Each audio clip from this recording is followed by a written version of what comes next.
read the drawings before the concrete set. I walked the floors before the walls were wet. I was there the day the fuel went in. I watched the readings and I watched them begin. I learned the sounds the building made at night, which hum meant nominal, which meant not quite. I knew the system by the way it breathed, before the manual said what I believed. I trained the people who replaced the ones who trained me back when this had just begun. I wrote the procedures from the things I'd learned from people who had written theirs in turn. A chain of hands that passed it down the line, from first commission to this shift of mine. The drawings got revised, the codes got changed, but what I carried couldn't be contained. That's what I did. I kept the lights on. That's what I did. I passed the knowledge on. Not everything made the documentation, not everything fit inside the files, but I was here and I paid attention, and the system ran for all those miles.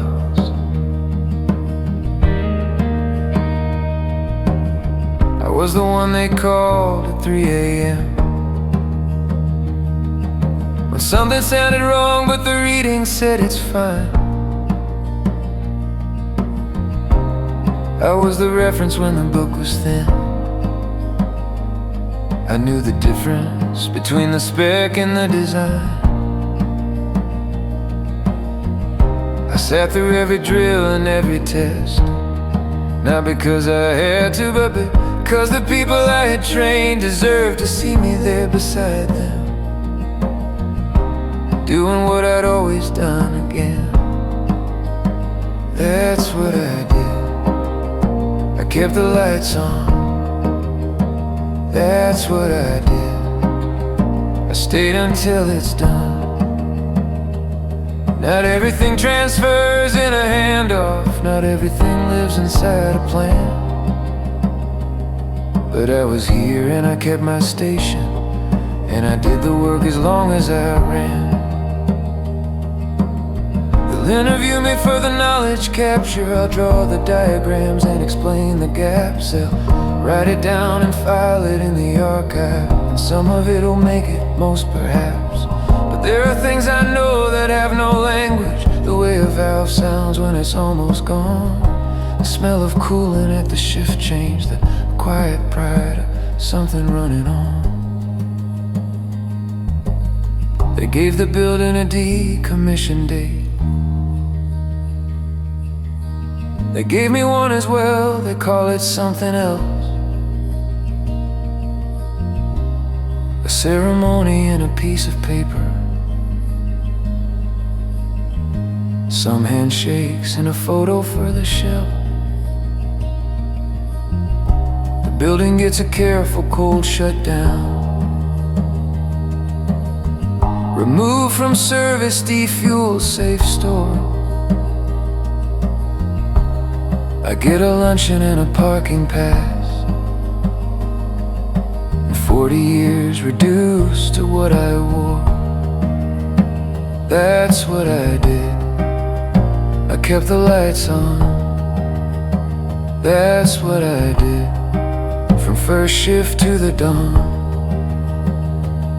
Not everything ends with a procession, not everything gets the weight it earned, but I was here and I kept my station and the lights stayed on. That's what I learned.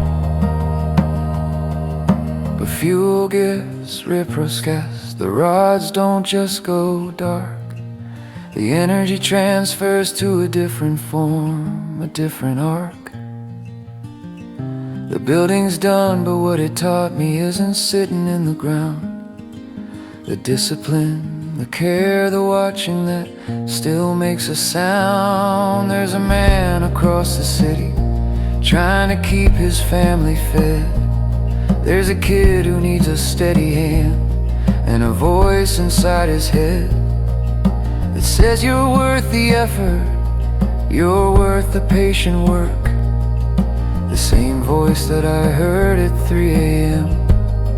when the readings wouldn't shirk.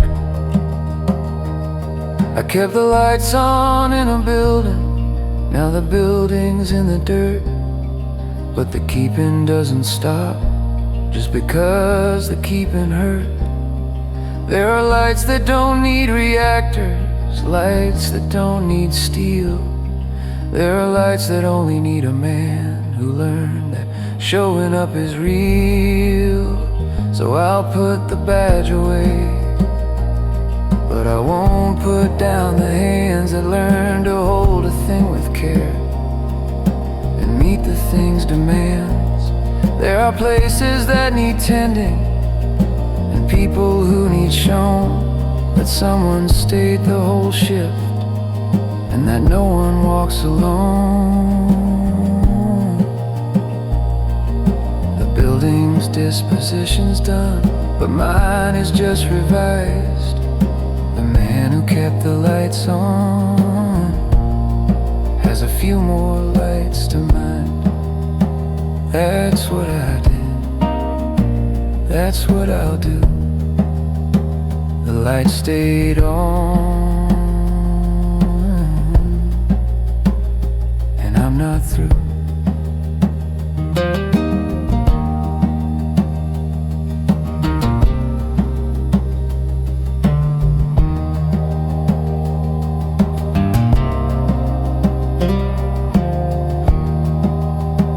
That's what I did, that's what I'll do.